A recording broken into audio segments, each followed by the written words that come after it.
अपने पसंदीदा शो के फुल एपिसोड देखने के लिए अभी डाउनलोड करें दंगल प्ले ऐप।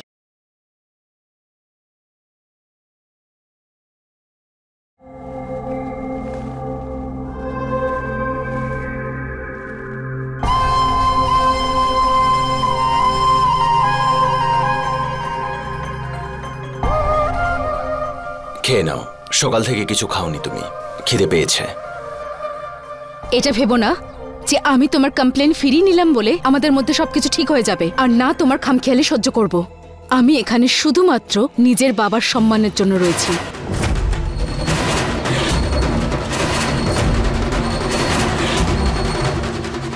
সাইডে যাও। তার মানে এই সম্পর্কটা তুমি স্বীকার করবে না, আর তুমি বাড়িতেও যাবে না। এখানে থেকে ঝগড়া করবে আর আমার উপর চিৎকার চেঁচামেচি করবে। কিন্তু সেগুলো করার জন্য তো শরীরে শক্তি চাই, তাই না? আর শক্তি কোত্থেকে আসবে? খাবার খেলে। খেয়ে নাও।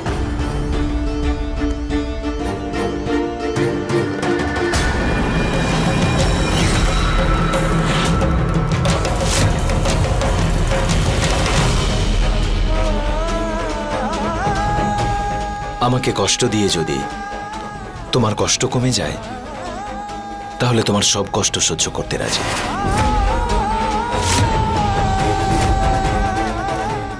খেয়ে নাও। সরে যাও আমার সামনে থেকে। একা ছেড়ে দাও আমাকে শিবা, প্লিজ আমাকে ছেড়ে দাও।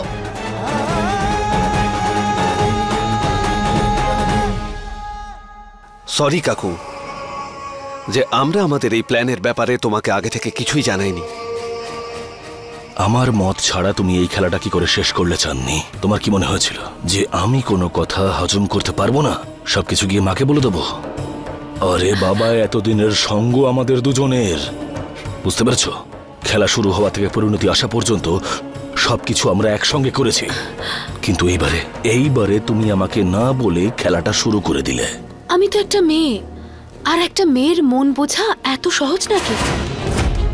যা করেছি সেটা রোশনির মনে সমরের জন্য ভালোবাসা আর বিশ্বাস তৈরি করার জন্য করেছি। আর তোকে বলিনি তার কারণ যাতে তোর রাগটা সত্যি সত্যি মনে হয় আর আমাদের নাটকটাও সত্যি মনে হয়। এবার শুধু রোশনিকে এটা বুঝতে হবে যে সমর খারাপ মানুষ নয়, খারাপ আমি, আর আমি ওকে বাধ্য করছি এসব করতে। এবার সমর রোশনির সাথে যতই খারাপ ব্যবহার করুক না কেন, রোশনি এটাই ভাববে যে সমর একটা ভালো ছেলে, আর ও সমরের জালে জড়িয়ে যাবে। রোশনি এটা ভাবে যে সমরের মনে ওর প্রতি ভালোবাসা তৈরি হচ্ছে, তাই ব্যাস আমারই বিছিয়ে দেওয়া জালে আমারই ধানি লঙ্কা ভাসতে শুরু করলো। আর আমার সোনা সমর, তুই এটা প্রমাণ করে দিয়েছিস যে তুই কোনোদিন আমায় ঠকাতে পারবি না। ব্যাস তুই এই বিশ্বাসটাই রোশনির মনে আস্তে আস্তে তৈরি করতে থাক যে তুই মানুষটা খারাপ নোস, তুই বাধ্য হচ্ছিস আমার জন্য। তারপর আমরা এই রোশনিকে হাতিয়ার হিসেবে শিবার বিরুদ্ধে ব্যবহার করব। আর তারপর যখন তুই ওই সাইনটা পেয়ে যাবি পেপারসে, তখন আমরা এই দুই ভাই বোনকে সেখানে পাঠিয়ে দেব যেখান থেকে ওরা এসেছে।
কি করছো? এক মিনিট, একটু দাঁড়াও। তোমার এই সুন্দর মুখে রাগের ছায়া নেমে আসার আগে, আর তুমি আমাকে বলার আগে, খবরদার আমার কাছে আসবে না। তোমার মাথা ফাটিয়ে দেব, মুখ ভেঙে দেব, পা ভেঙে দেব। এসব বলার আগে আমি সরে যাচ্ছি। হ্যাঁ, তারপর ভালোভাবে কথা বলবো। নাও, সরে এসেছি। এই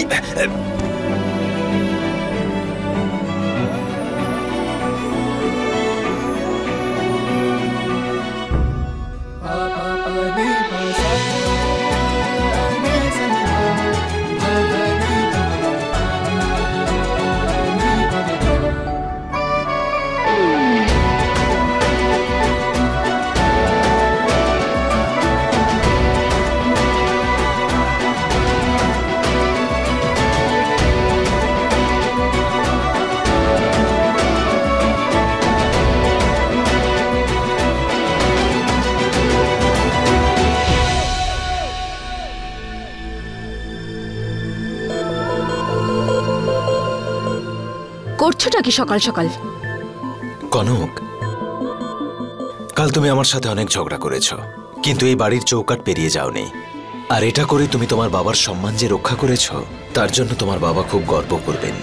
আর আমিও করছি, কারণ তুমি এটা দিয়েই তোমার জীবনে বিয়ের চতুর্থ শপথ পালন করলে।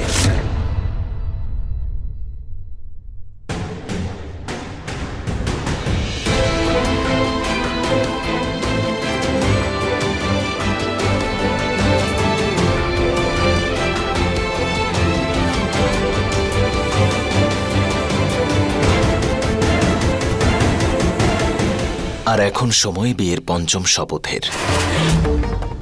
বিয়ের পঞ্চম শপথ এটাই যে একজন স্ত্রী তার স্বামীর কাছেই প্রতিজ্ঞা করে যে সে বাড়ির সমস্ত খরচ আর সমস্ত লেনদেন স্বামী স্ত্রী দুজনেই সামলে নেবে। আর বাড়ির সমস্ত সিদ্ধান্তে স্বামী স্ত্রী দুজনের মত এক হবে।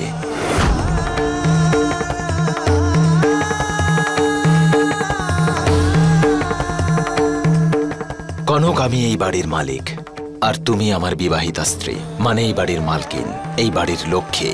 আর বাড়ির লক্ষ্মীর কথাই বাড়ির শেষ কথা হবে।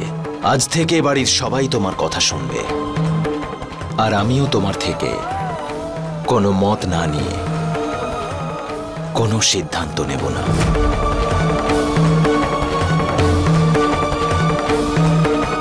তোমার কি মনে হয় না এসব তোমার কাল্পনিক কথাবার্তা? তোমার কি মনে হয় তুমি মিষ্টি করে এসব কথা বলবে আর বলবে যে এই প্রাসাদটা তোমার, সবকিছু তোমার? আমি একটা কথা বলবো, আমি তো এটাই দেখতে পাই যে এই প্রাসাদের প্রত্যেকটা মানুষ শুধু চাঁদনি মায়ের ইশারায় চলে। তোমার হাতে কিছুই নেই শিবা, আর যদি থাকে তাহলে সেটাকে আগে অর্জন করো, তারপরে এই চাবিগুলো আর দায়িত্বগুলো আমাকে দিও।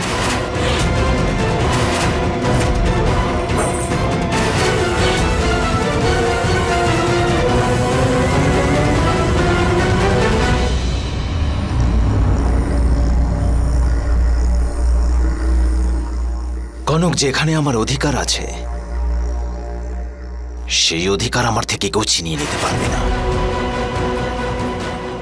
এটা কথা দিচ্ছি আমি, শিবা কথা দিচ্ছে।